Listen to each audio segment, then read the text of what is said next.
कि माइक्रोसॉफ्ट के सीईओ सत्या नडेला हों, या जो कल तक जो ट्विटर था उनके सीईओ भारतीय हों, पराग अग्रवाल हों, या और जितनी कंपनियां 9-10 बड़ी कंपनियों के सीईओ, सुंदर पिचई हों गूगल के फॉर दैट मैटर, तो अब ये सारे लोग, उनके ऊपर ये जिम्मेदारी आ गई है। बहुतों को तो ग्रीन कार्ड मिला हुआ है, लेकिन भारत 140 करोड़ की आबादी वाला देश है।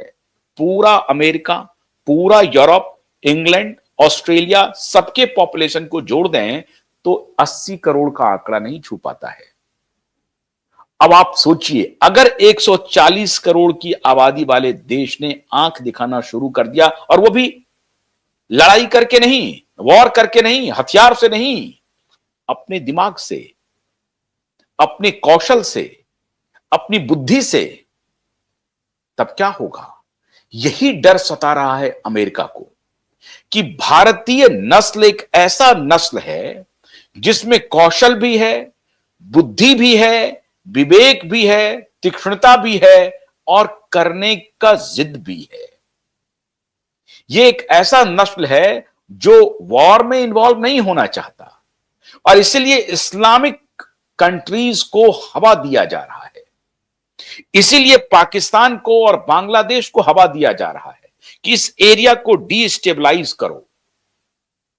यह ट्रंप की कहानी नहीं है मित्रों, यह उसी डीप स्टेट की कहानी है जिसको यह मालूम है कि लेटर एंड सूनर भारत अपनी राह बनाएगा, और अलग राह बनाएगा। और इसमें मोदी एक रोड़े की तरह उनको खड़ा दिख रहा है कि मोदी अगर हटता है तो पॉलिटिकल इनस्टेबिलिटी होगी, और फिर पूरा देश पॉलिटिकल स्टेबिलिटी कैसे हो इसमें लगा रहेगा। इनोवेशन, सब कुछ हेवायर हो जाएगा, सब एक फज क्रिएट हो जाएगा, और फिर वो सेटल डाउन होने में दिक्कत होगी। तो पॉलिटिकल स्टेबिलिटी को कैसे डिस्ट्रॉय करो, इसकी प्लानिंग ट्रंप ने नहीं की है, इसकी प्लानिंग डीप स्टेट की है। अब के पहले तक उन्होंने अपनी प्लानिंग में कामयाबी पा ली जब मनमोहन सिंह को उन्होंने पूरी तरह से अपने कब्जे में किया। हेल्थ केयर पे कब्जा किया, टेक्नोलॉजी पे कब्जा किया, फाइनेंस पे कब्जा किया, एजुकेशन पे कब्जा किया। इन सभी सेक्टर्स में उनके द्वारा छोड़े गए जितनी पॉलिसीज थी उसको प्रायर सरकार ने हूबहू अडॉप्ट किया। हेल्थ केयर में आपको मालूम है कि public health foundation of India बन गया, मनमोहन सिंह के जमाने में बनी। पूरा जो इकोनॉमिक पॉलिसी थी, सब कुछ ये उनके कहने पर हो रहा था, और आपको हमें लग रहा था कि हम गरीबी से बाहर आ रहे हैं, हम उनके विशियस सर्किल में फंसते जा रहे हैं, हमारी डिपेंडेंसी उनके ऊपर बढ़ती जा रही है। मोदी से लेकिन इन्हें डर लगने लगा। इनको लगा कि मोदी आत्मनिर्भर भारत, स्वावलंबी भारत का मॉडल पेश करने के लिए लालायित है, और मोदी भारतीयों में आत्मनिर्भरता की भूख जगा रहा है। और उसका सबसे बड़ा उदाहरण हुआ है ऑपरेशन सिंदूर।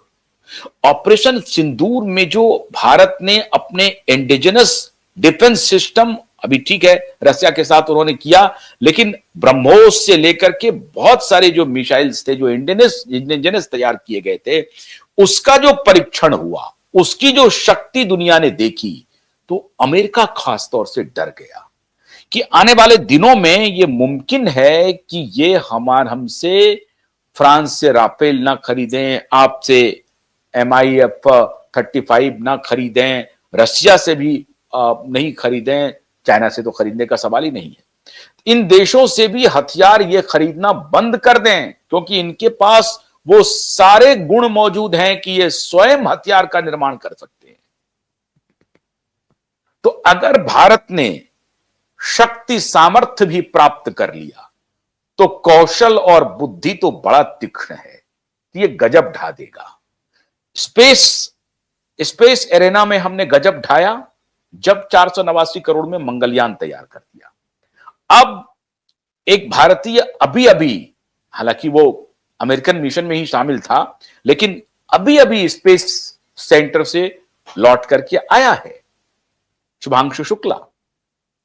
अब ये जो शुभांशु शुक्ला लौट करके आए हैं वो भी उन्हें विचलित कर रहा है। तो स्पेस एरिया में भी अपनी दखल बढ़ा रहा है, डिफेंस को मजबूत कर रहा है, अपना मैन्युफैक्चरिंग डिफेंस सिस्टम तैयार कर रहा है। एजुकेशन में ये किसी से कम नहीं है। टेक्नोलॉजी पर अगर ये वापस लौट गया, और जो एक टेक्नोलॉजी के मामले में भारत थोड़ा बहुत पिछड़ रहा है, अभी जो डिजिटल यूपीआई पेमेंट हो या अन्य चीजें हैं, उनको जो देख रहा है, और उसमें धीरे धीरे अभी जो भारत ऑपरेटिंग सिस्टम भारत सरकार ने इंट्रोड्यूस कर दिया, हालांकि आज भी माइक्रोसॉफ्ट के मोल जो हैं वो भारत ऑपरेटिंग सिस्टम को आगे बढ़ने नहीं दे रहा है।